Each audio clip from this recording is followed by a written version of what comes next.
Radhe Radhe friends. माता लक्ष्मी और भगवान विष्णु की एक कथा जो है वो बहुत ही प्रचलित है कि किन रूपों में भगवान हमें मिलते हैं। तो कथा कुछ इस प्रकार है कि माता लक्ष्मी जब परमेश्वर जो है विष्णु उनकी सेवा कर रही थी, अर्थात उनके पैरों को दबाते हुए उनकी सेवा कर रही थी, तब मंद मंद भगवान विष्णु जो है वो मुस्कुरा रहे थे।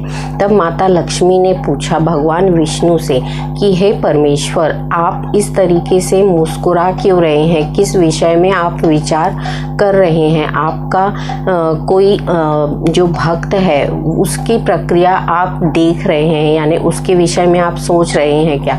ऐसा प्रश्न माता लक्ष्मी ने किया। तब भगवान विष्णु बोले कि हे प्रिय, तुम्हारी भक्त है जो तुम्हें दिन रात पूजती है, अर्थात वो तुमसे मिलना चाहती है, तुम्हें पुकारती है, तुम्हारी पूजा अर्चना करती है, तुम्हें भोग लगाती है, नित्य तुम्हारे लिए जाप करती है, फिर भी तुम उसके पास क्यों नहीं जाती और क्यों उसके पूजा और अर्चना का इस तरीके से अनदेखा करती हो? तब माता लक्ष्मी ने कहा, हे परमेश्वर, मैं जितना अपने भक्तों को जानती हूँ उतना आप नहीं जान सक रहे हैं। जिस चीज़ को मैं देख पा रही हूँ आप उस चीज़ को देख नहीं पा रहे हैं।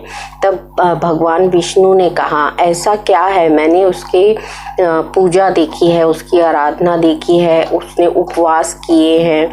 इस तरीके से माता लक्ष्मी और भगवान विष्णु जो हैं दोनों वार्ता कर रहे हैं कि किस तरीके से माता लक्ष्मी की एक भक्त है जो उनकी उपासना कर रही है, उन्हें भोग लगा रही है, तरह तरह के पुष्प लाके अर्पित करती है और नियम से उनके जाप कर रही है, पुस्तक पढ़ रही है और उस कहानी को विधिवत जो लिखी हुई है पुस्तक में उसका पालन कर रही है। जिन नियमों का पालन करना लिखा है उन नियमों का पालन कर रही है, सब कुछ कर रही है, फिर भी माता लक्ष्मी जो है उसकी पुकार पे जाती क्यों नहीं है? परमेश्वर ऐसा उनसे पूछते हैं माता लक्ष्मी से। तब माता लक्ष्मी का कहना ये है कि जो मैं देख रही हूँ शायद परमेश्वर आप नहीं देख पा रहे हैं।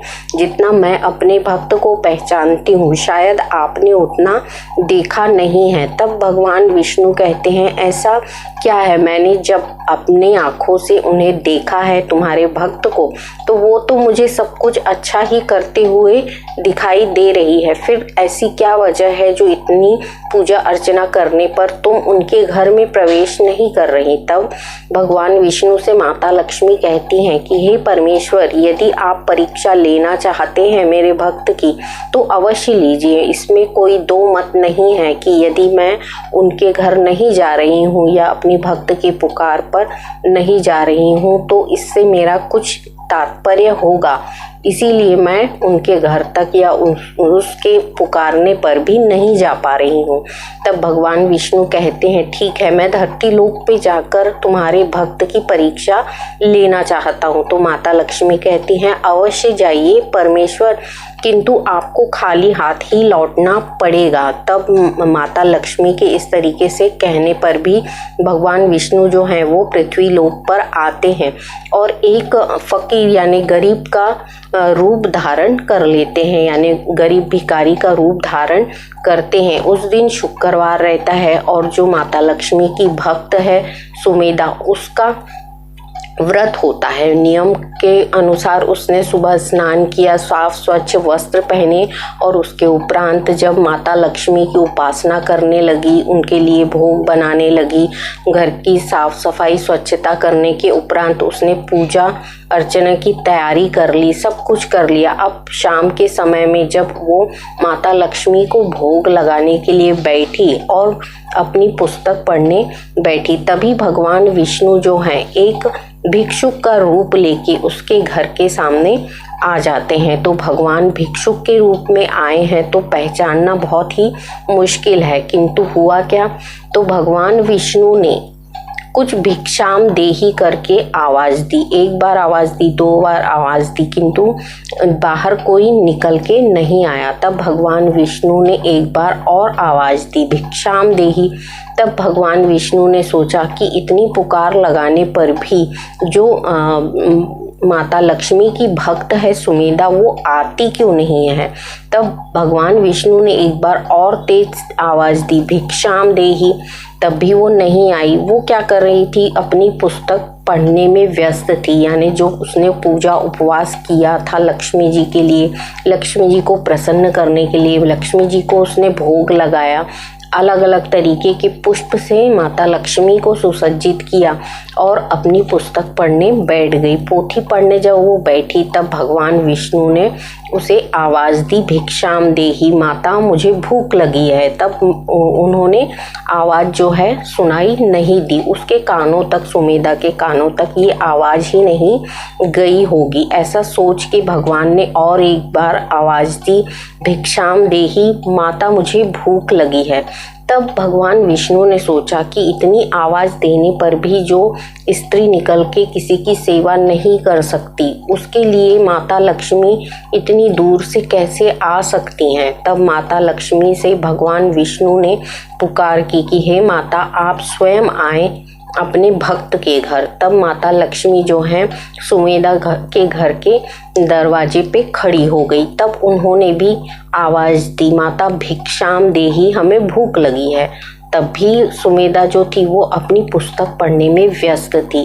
तब माता लक्ष्मी ने कहा कि मैं अब अंदर जाके ही सुमेधा को आवाज़ दूंगी। तो उन्होंने क्या किया, जहाँ पे उसने अपने चौरंग पाट पे माता लक्ष्मी की फोटो सजाई थी, उस फोटो में से आवाज़ आने लगी, भिक्षाम देहि, माता मुझे भूख लगी है। तब उसने सोचा, मैंने तो माता लक्ष्मी के लिए इतने नाना प्रकार के भोग लगाए हैं, फिर भी माता को भूख लगी है। तो उसने अपने हाथों से माता को भोग लगाना चाहा। तब माता ने कहा, नहीं, बाहर जाओ और तुम्हारे दरवाजे पे जो खड़ा है उसको भूख लगी है। तब उसके विचार आया कि मैं तो अभी पूजा में बैठी हूँ, पोथी पढ़ रही हूँ, फिर अब कौन है जो जिसके लिए मैं उठ के अपनी पूजा छोड़ के और उसकी भूख मिटाने के लिए जाऊँ। फिर भी अब माता लक्ष्मी ने कहा है तो मुझे जाकर देखना चाहिए कि दरवाजे पे कौन खड़ा है।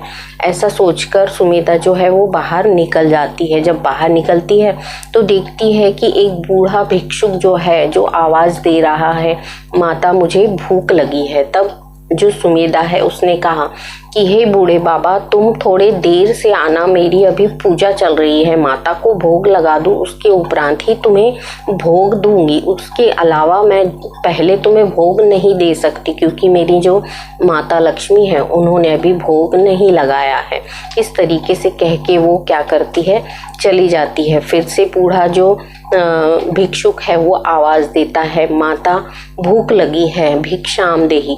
तब भी वो सुमेधा जो है वो सुनती नहीं है। तब माता लक्ष्मी जो है उस प्रतिमा से निकलती हैं और कहती हैं, सुमेधा, तुम कितनी भी पूजा पाठ कर लोगी तब तक तुम्हारी पूजा सफल नहीं होगी, जब तक तुम जो तुम्हारे दरवाजे पे खड़ा भिक्षुक है उसकी भूख नहीं जाएगी। क्योंकि भगवान विष्णु के माता लक्ष्मी अधूरी हैं और माता लक्ष्मी के बिना भगवान विष्णु जो हैं वो अधूरे हैं। दोनों का संगम होने पर ही सुख, समृद्धि और संपदा तुम्हारे घर में प्रवेश करेगी। इसलिए जाओ, पहले तुम उन्हें भोग लगाओ।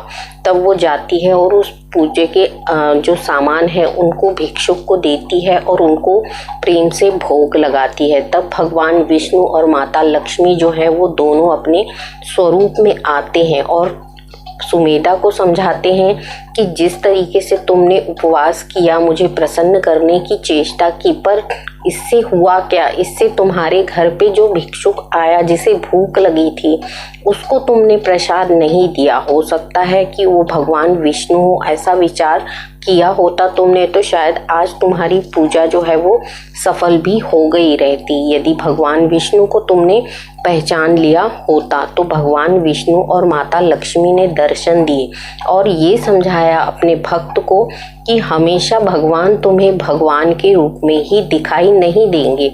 कोई भी व्यक्ति यदि तुम्हारे दरवाजे पे आया है, भिक्षुक का रूप है या किसी अन्य व्यक्ति का रूप, यदि उसने कुछ मदद मांगी है या उसे भूख लगी है तो भोजन दे देना, ये समझ के कि हो सकता है कि भगवान इस रूप में आए हो मेरे घर। तो ये चीज़ें हमें समझाती हैं कि भगवान जो हैं वो हमारे घर किसी भी रूप में, रंग में, परिवेश में आ सकते हैं।